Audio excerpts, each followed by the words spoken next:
하나님 말씀 요한복음 17장 1절부터 3절까지 다 같이 읽겠습니다. 시작. 눈을 들어 하늘을 우러러 가라사대 아버지여 때가 이르러 싸우니 아들을 영화롭게 하사 아들로 아버지를 영화롭게 하게 하옵소서. 아버지께서 아들에게 주신 모든 자에게 영생을 주게 하시려고 만민을 다스리는 권세를 아들에게 주셨음이로소이다. 영생은 곧 유일하신 참 하나님과 그의 보내신 자 예수 그리스도를 아는 것이니이다. 아멘. 자, 우리 3절 한 절만 다시 읽습니다. 시작. 영생은 곧 유일하신 참 하나님과 그의 보내신 자 예수 그리스도를 아는 것이니이다. 하나님은 영생하시는 분이십니다. 자, 우리 창세기 21장 33절 다 같이 한번 읽습니다. 창세기 21장 33절. 자, 제가 읽겠습니다. 아브라함은 부엘세바에 에셀나무를 심고 거기서 영생하시는 여호와의 이름을 불렀으며 그가 블레셋 족속의 땅에서 여러 날을 지내었더라. 33절에 보면 아브라함이 부엘세바라고 하는 곳에 에셀나무를 심고 그곳에서 영생하시는 하나님 여호와의 이름을 찬양했다. 여기서 불렀다라고 하는 말은 찬양했다 그런 뜻이거든요. 자, 이처럼 하나님은 영생하시는 분이십니다. 그런데 하필이면 에셀나무를 심고 아브라함이 영생하시는 하나님을 찬양했는데, 이 에셀나무라고 하는 것은 사막이 대단히 척박한 바로 그러한 이제 곳입니다.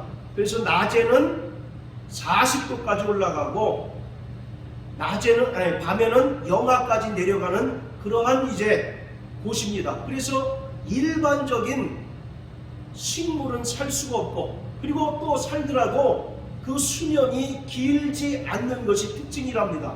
그런데 이 에셀나무만큼은 뿌리를 무려 땅속으로 30m 정도까지 뿌리를 내린대요.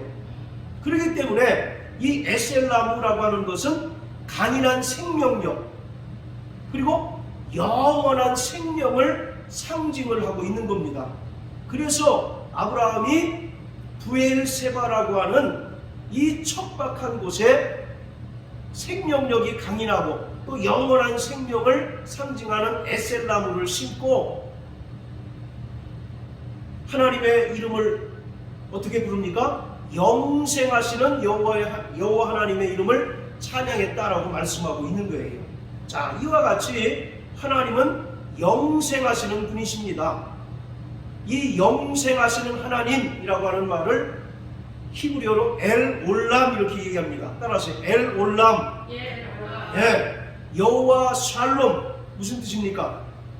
평강의 하나님, 그런 뜻이듯이 바로 영생하시는 하나님 엘 올람이라고 하는 것은 피조물과 구별되는 하나님의 고유한 속성을 가리키고 있는 것입니다.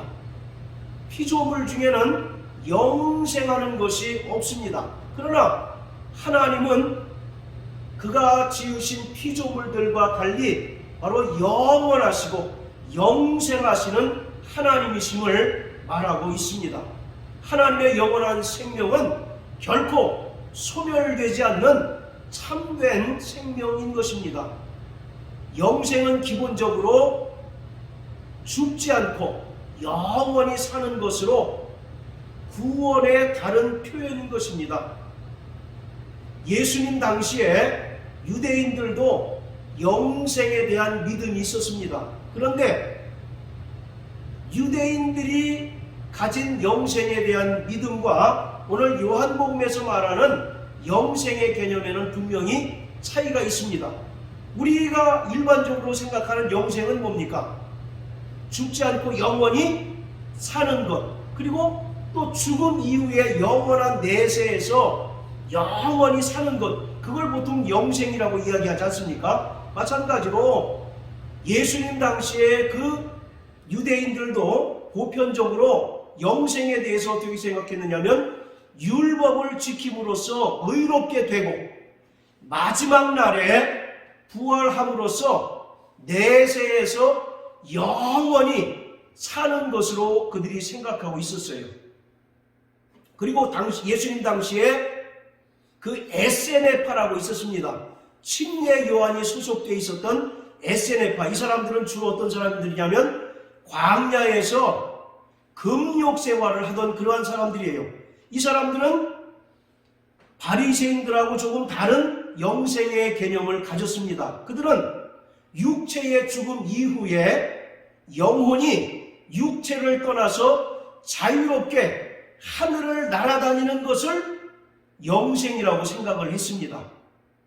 그리고 또 예수님 당시에 사두개인들이 있었죠. 이 사두개인들은 영생을 믿었을까요? 영생을 믿지 않았습니다. 그들은 부활이라고 하는 것을 또 믿지 않았죠. 그들은 철저히 현세적이기 때문에 영생을 믿지 않았던 거죠. 자, 이와 같이 우리가 일반적으로 생각하는 영생의 개념, 그리고 또 예수님 당시에 바리새인들이나 에세네파들이 가졌던 그 영생에 대한 개념은 기본적으로 무엇을 전제로 하고 있느냐면 육체의 죽음을 전제로 하고 있어요. 육체의 죽음 이후에 영원한 내세에서 영원히 산다든지 아니면 인간이 죽은 다음에 영혼이 육체를 떠나서 자유롭게 하늘을 날아다니는 그런 개념으로 당시의 유대인들은 영생을 이해를 했습니다. 그리고 우리도 일반적으로 영생 그러면 죽지 않고 영원히 사는 것, 그리고 또 육체의 죽음 이후에 천국에서 또는 지옥에서 영원히 사는 것을 영생이라고 이와 같이 이야기를 하잖아요. 그런데 오늘 요한복음에는 영생의 개념을 우리가 기존에 알고 있고 또 생각하던 그런 개념과 전혀 다른 개념으로 설명하고 있습니다. 즉 영생이라고 하는 것이 인간의 죽음 이후에 시작되는 것이 아니라 현재 지금부터 바로 영생이 시작된다라고 요한복음은 말씀하고 있는 것이에요. 신약 성경에서 영생이라고 하는 단어가 제일 많이 나온 성경이 바로 요한복음입니다. 무려 20회 가까이가 영생이 나와요. 그만큼 영생에 대하여 예수 그리스도가 요한복음을 통해서 자세히 언급하시고 가르쳐주고 있습니다. 이 요한복음에서의 영생이라고 하는 것은 죽음 이후에 영원히 사는 그런 개념이 아니라 유일하신 참 하나님과 그를 보내신 예수 그리스도를 아는 것이다 라고 이와 같이 이야기합니다. 영생이 뭐라고요? 유일하신 참 하나님과 그가 보내신 예수 그리스도를 아는 것, 이것이 바로 영생이라고 요한복음은 정의하고 있어요. 서두에 말씀드린 것처럼 보통 우리가 일반적으로 생각할 때 영생이라고 하는 것은 죽음을 보지 않고 또는 죽음 이후에 영원히 사는 것, 이것을 영생이라고 생각하고 있는데 요한복음은 17장 3절을 통해서 유일하신 참 하나님 그리고 또 그가 보내신 예수 그리스도를 아는 것이 바로 영생이다 라고 이렇게 설명합니다. 자, 그런데 유대인들은 하나님께서 유일하시고 참되신 분이심을 알고 믿습니다. 그렇지만 그들은 예수를 그리스도로 인정합니까? 안 합니까? 예수를 그리스도로 알지도 못하고 믿지도 않죠. 그렇기 때문에 그들은 영생을 얻을 수 있습니까?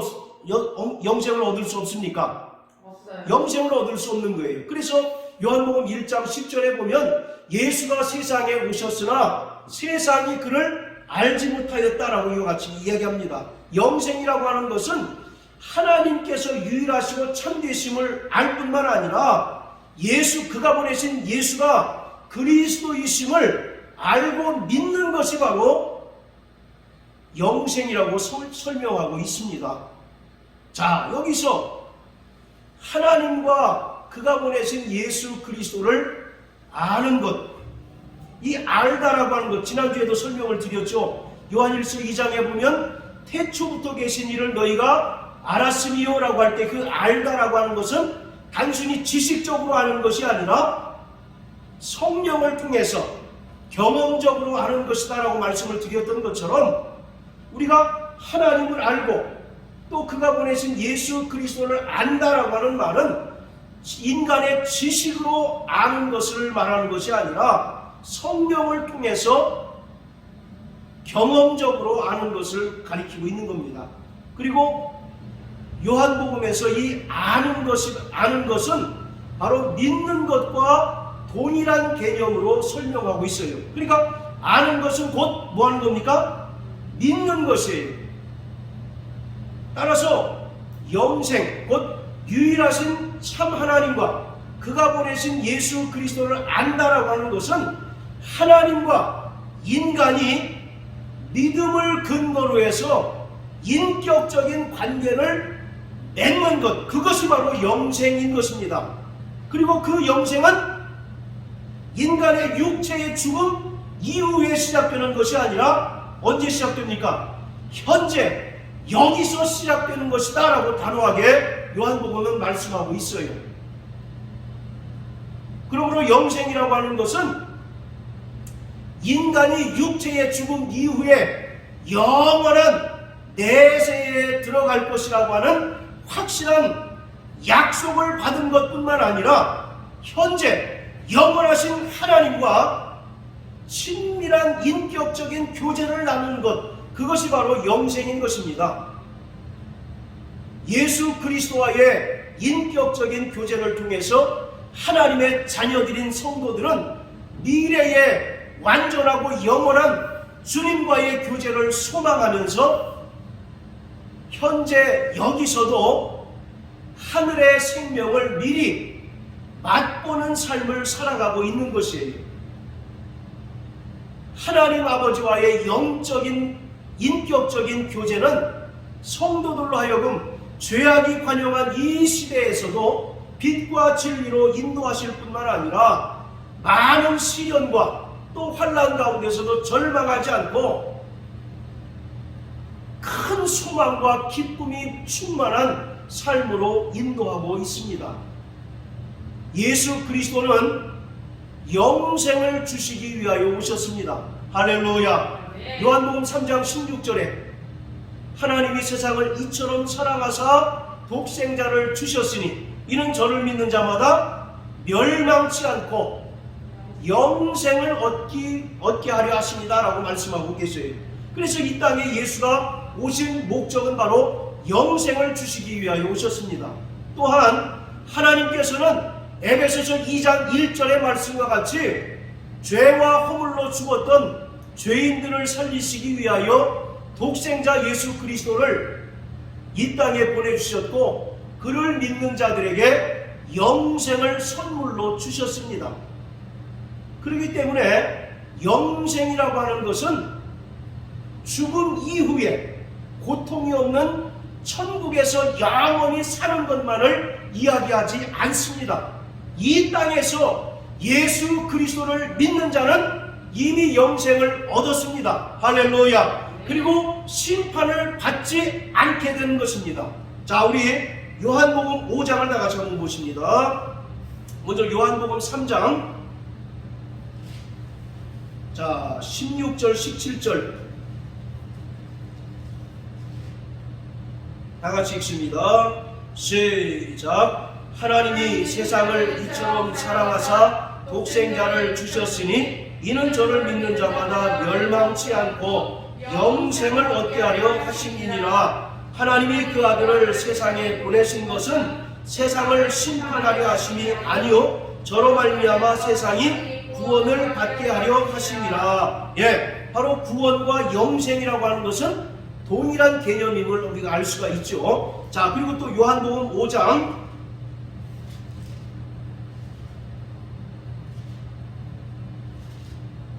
24절입니다.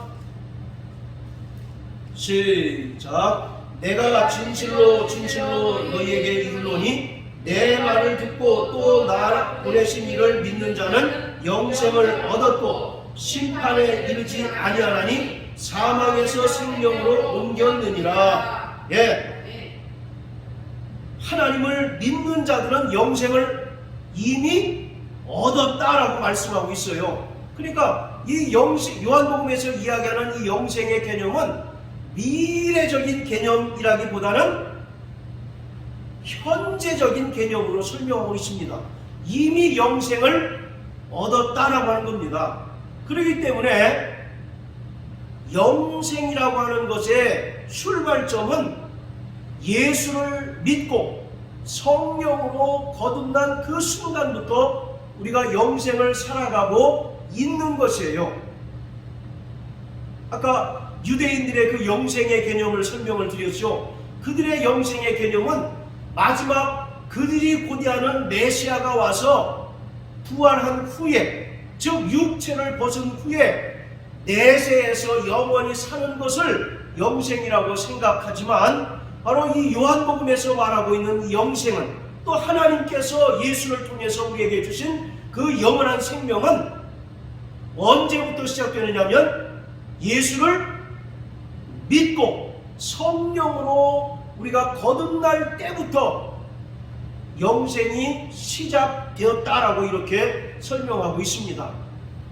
하나님께서는 살리시기도 하시고 또 죽이시기도 하시는 분이신데, 이 생명이 예수 그리스도 안에서 나타났으니 이 생명은 예수 그리스도를 믿음으로 말미암아 얻게 되는 것임을 요한복음은 우리에게 설명하고 있습니다. 죄의 궁극적인 결과가 바로 사망입니다. 로마서 6장 23절에 보면 죄의 삭은 사망이요 하나님의 은사는 그리스도 예수 안에 있는 영생이다라고 이와 같이 말씀하고 있죠. 바로 이와 같이 성경은 하나님께 범죄한 인간에게 내린 형벌이 바로 사망, 곧 죽음이라고 말하고 있어요. 하나님께서는 아담이 에덴 동산에서 범죄하였을 때 그에게 내린 형벌이 바로 사망입니다. 성경에서 말하는 사망은 세 가지로 설명하고 있습니다. 첫째는 육체적인 사망, 그리고 영적인 사망이 있습니다. 이 영적인 사망이라고 하는 것은 하나님과 인간이 분리되는 거예요. 죄로 말미암아 하나님과 인간이 분리되는 것을 바로 영적인 사망이라고 이렇게 얘기합니다. 여러분들 창세기 2장 17절에 보면 하나님께서 아담에게 말씀하시죠. 동산에 있는 각종 실과는 다 내가 임의로 먹되 동산 중앙에 있는 선악을 알게 하는 나무는 정녕 먹지 말라. 먹는 날에는 정녕 죽는다라고 말씀하셨잖아요. 그런데 창세기 3장에 이르러서 하와가 먼저 선악을 알게 하는 열매를 먹고 남편에게 주었습니다. 그런데 그 선악을 알게 하는 나무를 열매를 먹었을 때 아담과 하와가 죽었습니까? 안 죽었습니까? 그 육체가 분명히 살았죠. 그래서 900몇 세를 향수하고 죽었지 않습니까? 아니 그러면 하나님의 말씀이 잘못된 것입니까? 먹는 날에는 정녕 죽는다라고 이와 같이 말씀하셨는데, 그 죽음은 어떤 죽음을 말씀하고 있을까요? 네, 하나님과 인간의 영적인 분리를 말하고 있는 거예요. 그 안에 죄로 인하여 하나님과 인간이 분리되는 것, 그것을 바로 영적인 죽음이라고 얘기합니다. 그래서 에베소서 2장 1절에 보면 죄와 허물로 죽었던 너희를 살리셨다. 이미 우리는 영적으로 바로 죽은 자라는 겁니다. 이 영적으로 죽었다라는 얘기는 그 영이 소멸되거나 사라지는 것이 아니라 그 영이 기능을 상실한 것을 말씀하고 있어요. 영의 기능은 뭡니까? 하나님과 교제할 수 있어요. 아담이 범죄하기 전에 에덴 동산에서 하나님과 친밀한 교제가 이루어졌지만 마귀에게 유혹을 받고 또 하나님께서 금지하신 그 계명을 불순종하였을 때 죄가 엄습하고 죄로 인하여 하나님과 인간 사이에 그 관계가 깨어지고 영적인 분리가 되었습니다. 그것을 바로 성경은 영적인 죽음이라고 얘기합니다. 자, 우리 이사야서 59장 다 같이 한번 보십니다.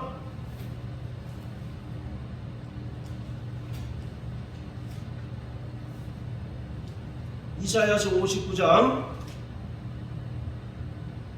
자 1절부터 3절까지입니다. 시작. 여호와의 손이 짧아 구원치 못하심도 아니요 귀가 둔하여 듣지 못하심도 아니라 오직 너희 죄악이 너희와 너희 하나님 사이를 내었고 너희 죄가 그 얼굴을 가리워서 너희를 듣지 않으시게 함이니 이는 너희 손에 피가 너희 손가락이 죄악에 더러워졌으며 너희 입술은 거짓을 말하며 너희 혀는 악독을 바라리라. 2절에 보면 오직 너희 죄악이 너희와 하나님 사이를 내었다, 분리시켰다라고 말씀하고 있어요. 이것을 바로 영적인 죽음이라고 얘기합니다. 그리고 또 세 번째 죽음이 바로 영원한 죽음입니다. 이것은 하나님과의 영원한 분리예요. 우리가 흔히 말하는 지옥 형벌에 떨어지는 그러한 둘째 사망이 바로 영원한 죽음을 이야기합니다. 아담이 하나님의 계명에 불순종하고 선악과를 먹었습니다. 그 즉시 하나님의 죽음의 형벌이 집행되었습니다. 그렇지만 최종적인 형벌, 죽음의 완전한 집행은 하나님께서 은혜로 유보시켜 주셨어요. 그것이 바로 하나님의 은혜인 것입니다. 여러분들 창세기 6장 3절 우리 요한형제 한번 읽어주세요. 창세기 6장 3절.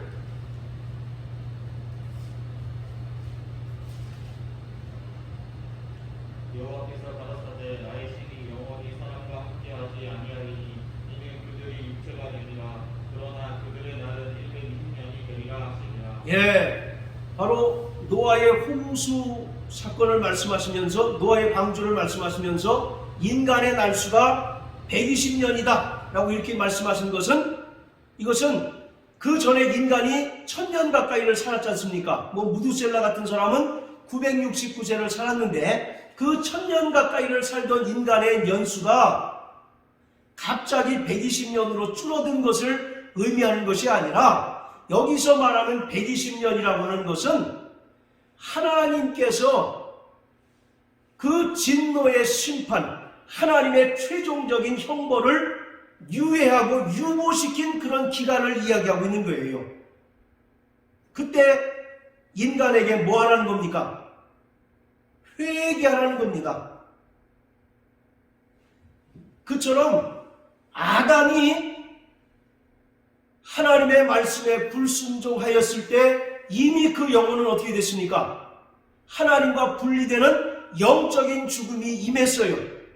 그렇다고 해서 그가 바로 지옥 형벌을 받은 것은 아니죠. 그것은 하나님께서 인간들로 하여금 돌이키고 회개하여 구원 얻을 기회를 제공해 주셨다라고 하는 겁니다. 우리 보통 세상에서도 집행유예라는 거 있잖아요.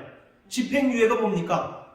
그만큼 기간을 유보시킨다는 거 아니겠어요? 마찬가지로 하나님께서 범죄함으로 말미암아 하나님께 영적인 죽음으로 인하여 분리된 인간들에게 회개하여 살 기회를 제공해 주었다는 겁니다. 만약에 마귀가 타락했을 때 그를 바로 지옥 불못에 던지면 구원받을 인간이 전혀 없을 것 아니겠습니까? 또 아담이 범죄했을 때 그를 바로 지옥불에 던져버렸으면 그 안에 속한 자들은 구원받을 자가 하나도 없었겠죠. 그러나 하나님께서는 묵묵히 참으시고 오래 인내하셔서 모든 사람이 회개에 이르기를 원하시는 거예요. 그래서 베드로후서 3장에 보면 어떤 사람들과 같이 주의 날이 더디다고 생각하는 것이 아니라 하나님께서는 모든 사람들이 회개에 이르기를 원하신다라고 말씀하고 계십니다. 마찬가지로 이미 인간에게는 사형 선고가 내려진 겁니다. 그러나 그 집행은 유보가 되었다는 거죠. 왜 그러셨습니까? 그 기간 동안 뭐 하라는 겁니까? 회개하여 생명을 얻으라고 하는 거죠. 이와 같이 성경은 인간의 죄로 말미암아 이 땅에 사망이 임하였고 죄의 값이 영원한 사망이라고 분명히 말씀하고 있어요. 바로 죄라고 하는 것은 뭡니까? 사람들은 죄를 자꾸 윤리적으로 도덕적으로 접근하지만 근본적인 죄의 개념이라고 하는 것은 하나님의 창조의 목적대로 살지 않는 것이 바로 죄입니다. 죄라고 하는 말을 히브리어로 하타트라고 합니다. 이 하타트라고 하는 말은 화살이 관역을 빗나가는 것을 죄라고 이렇게 표현하고 있어요. 자, 우리 호세아서 7장을 다 같이 한번 보십니다. 구약성경 호세아서 7장.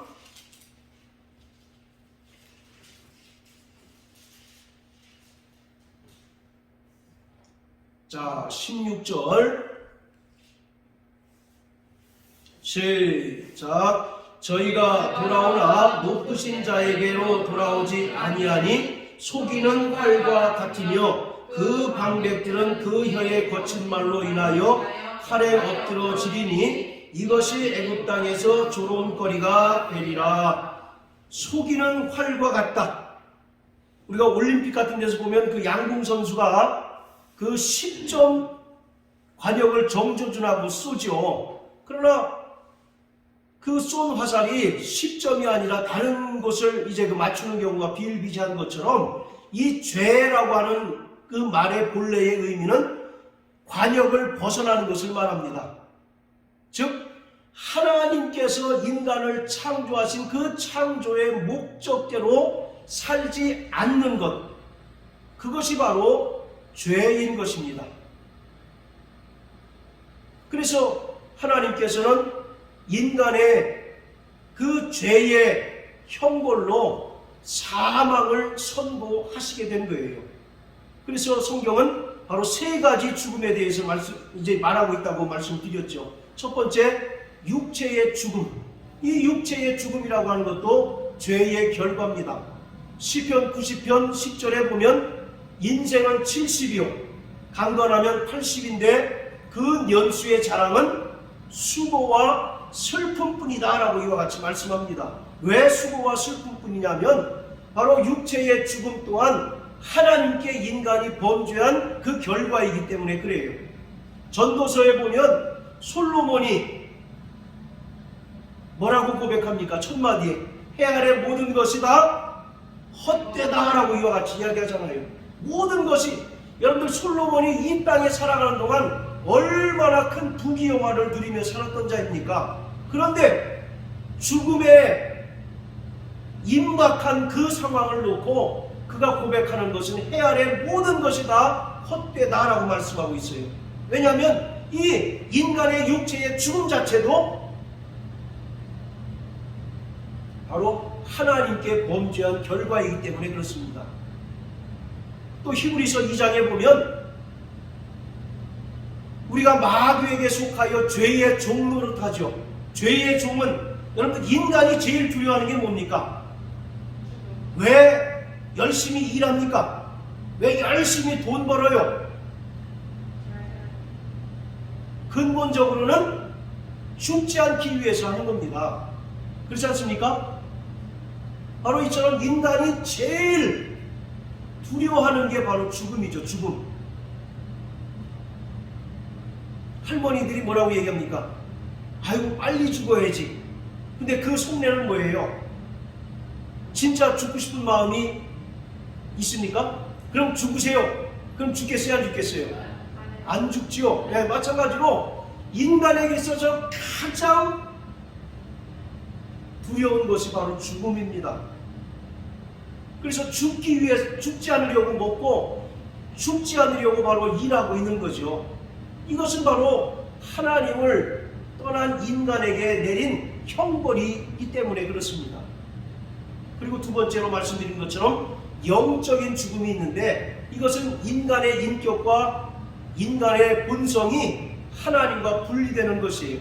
창세기 2장 17절에 먹는 날에는 정령 죽으리라 이와 같이 말씀하셨는데 그 육체가 죽지 않고 버젓이 그 육체는 살아있었습니다. 그럼 무엇이 죽은 겁니까? 그 영혼이 바로 죽었다라고 하는 거죠. 그리고 세 번째 죽음이라고 하는 것은 영원한 죽음이에요. 이것은 한마디로 얘기하면 지옥 불못에 던져지는 죽음입니다. 그것을 성경은 둘째 사망이라고 얘기하잖아요. 요한계시록 20장 14절 15절에 보면 생명책에 기록되지 않은 자는 둘째 사망 지옥 불못에 던져진다라고 말씀합니다. 자, 이 영생이라고 하는 것은 이 영원한 죽음의 반대 개념이에요. 따라서 영생은 영원한 죽음의 반대 개념이다. 영원한 죽음의 반대 네. 개념입니다. 그렇기 때문에 구원받은 성도들이 영원하신 하나님과 끊임없이 교제를 통해서 하나님께서 주시는 그 생명을 바로 누리는 것이 곧 영생이라고 하는 것입니다. 또 영생이라고 하는 것은 죄와 사망의 권세에서 완전히 해방된 것을 영생이라고 이야기합니다. 요한복음 8장 32절에 보면 진리를 알지니 진리가 너희를 자유케 하리라. 할렐루야. 네. 유대인들이 예수님께 반문하잖아요. 아니 우리가 아브라함의 그 후손들로서 남의 종이 된 일이 없거늘 왜 진리 안에서 자유하라고 하느냐라고 묻습니다. 그때 예수님께서 뭐라고 얘기합니까? 아들을 믿지 않는 자는 다 죄의 종이다라고 이와 같이 말씀하고 계셔요. 이처럼 바로 영생이라고 하는 것은 우리가 완벽하게 죄와 사망의 권세에서 해방되고 자유하게 된 것을 말씀하고 있습니다. 자, 따라하세요. 나는 죄로부터 자유하다. 죄로부터 자유하다. 사망의 권세에서 자유하다. 사망의 권세에서 자유하다. 할렐루야. 네. 로마서 8장 1절 2절에 보면 그런즉 그리스도 예수 안에 있는 자는 결코 정죄함이 없나니 생명의 성령의 법이 죄와 사망의 법에서 우리를 해방하였다라고 말씀합니다.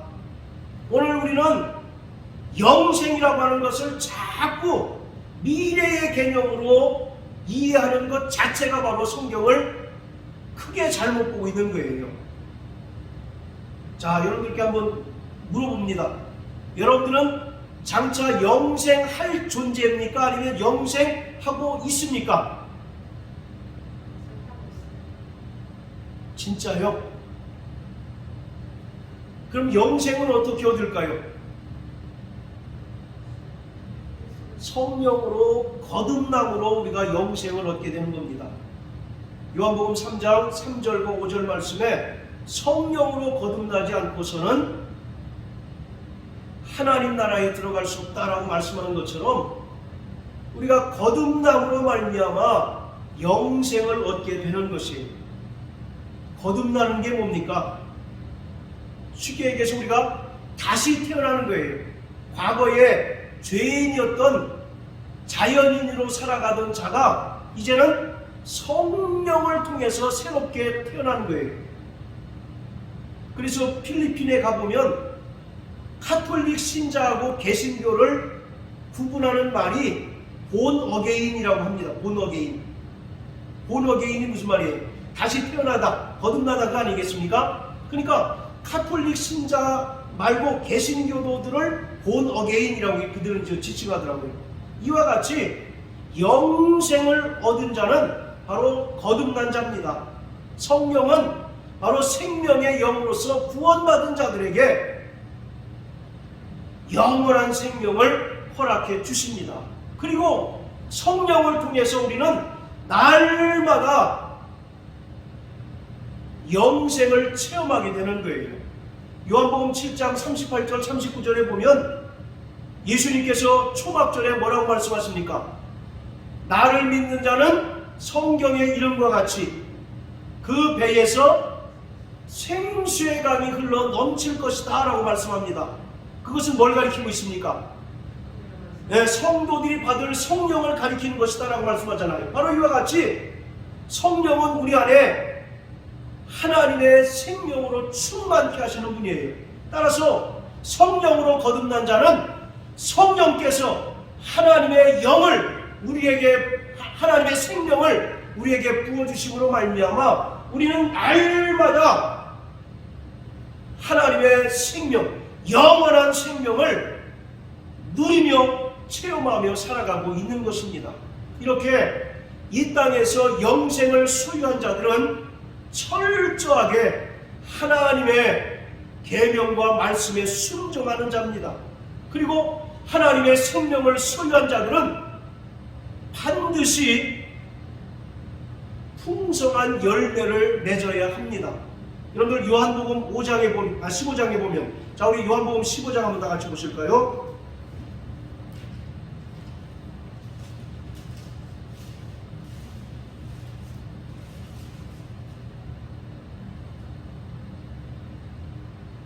자, 1절부터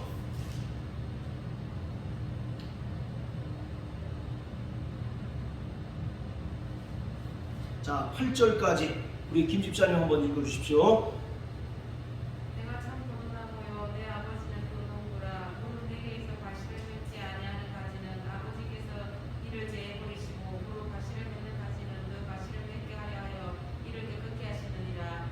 너희는 내가 일러준 말로 이미 깨끗하였으니 내 안에 거하라 나도 너희 안에 거하리라. 가지가 포도나무에 붙어있지 아니하면 절로 과실을 맺을 수 없음같이 너희도 내 안에 있지 아니하면 그러하리라. 나는 포도나무요 너희는 가지니 저가 내 안에 내가 저 안에 있으면 이 사람은 과실을 많이 맺나니 나를 떠나서는 너희가 아무것도 할 수 없습니다. 사람이 내 안에 거하지 아니하면 가지처럼 밖에 보이고 말라지나니 사람들이 이것을 모아다가 불에 던져 사느니라. 너희가 내 안에 거하고 내 말이 너희 안에 거하면 무엇이든지 원하는 대로 구하라. 그리하면 이루리라. 너희가 과실을 많이 맺으면 내 아버지께 영광을 받으실 것이요 너희가 내 제자가 되리라. 예, 자, 4절 보시면요, 내 안에 거하라 나도 너희 안에 거하리라, 이런 말씀이 있는데, 이 말씀을 요한복음 17장의 표현으로 바꾸자면 하나님과 그가 보내신 예수 그리스도를 아는 것이다 라고 바꿀 수가 있는 거예요. 내 안에 거하라 나도 너희 안에 거하라. 지난번에 알다라고 하는 말씀, 알다라는 개념을 설명드렸죠. 구약에는 이것을 동침하다라고 하는 의미로 사용한다고 말씀드렸잖아요. 남자와 여자가 부모를 떠나서 한 몸을 이루는 것, 그게 결혼 아니겠습니까? 그것을 바로 알다라고 이렇게 성경은 표현하고 있는데, 내 안에 거하라 나도 너희 안에 거하라, 이것이 정확하게 완전한 연합, 완전한 아는 상태예요. 이것은 단순히 지식적으로 아는 정도가 아니라 완전히 한 몸을 이루는 연합을 통해서 아는 경험적인 알을 이야기하고 있는 겁니다. 이렇게 하나님과 예수 그리스도를 알 때 자연스럽게 그러한 자들은 뭘 맺게 되어 있습니까? 8절에 보면 너희가 과실을 많이 맺으면 내 아버지께서 영광을 받으실 것이요 너희가 내 제자가 될 것이다. 할렐루야. 오늘 이와 같이 영생의 시작점은 바로 지금 이 시간입니다. 여기서 바로 영생이 시작되는 거예요. 자꾸 우리는 천국의 개념도 그렇습니다. 구원, 천국, 부활도 미래의 개념으로 우리가 이해할 것이 아니라 현재 우리가 이미 경험한 것이다라고 말씀을 드렸잖아요. 마찬가지로 영생이라고 하는 것도 언제부터 시작이 되는 겁니까? 우리가 믿고 성령으로 거듭난 순간부터. 그렇다면 영생을 소유한 자들은 이제 어떻게 해야 되느냐? 날마다 하나님의 계명과 그 말씀에 순종해야 하고 또 풍성한 열매를 맺어야 하는 것입니다. 이것이 갈라디아서 5장에 보면 성령의 열매인 거죠. 성령의 열매. 성령의 열매라고 하는 것은 쉽게 얘기하면 과거에 내 성품대로 사는 것을 말하는 것이 아니라 누구의 성품대로 사는 것입니까? 예수 그리스도의 성품. 하나님께서 창세기 1장에 하나님의 형상대로 지음받았을 때 그때에 하나님 닮은 성품으로 사는 것이 바로 성령의 열매예요. 열매. 그래서 9가지가 나오지 않습니까? 오늘 이와 같이 예수와 연합하고 예수와 하나 된 자, 또 예수와 성령을 통해서 친밀하게 교제하는 자는 반드시 성령의 열매를 맺어야 하는 것입니다. 할렐루야. 오늘 이 땅에서 영생을 얻은 자들은 정말 여러 가지 어려움들을 극복할 수 있는 힘이 있습니다. 또 우리는 당연히 우리 안에 있는 예수의 생명으로 인하여 우리에게 다가오는 여러 가지 환난과 시련들을 이겨낼 수 있어야 하는 것입니다. 자, 우리 마지막으로 고린도 후서 4장을 한번 보시고,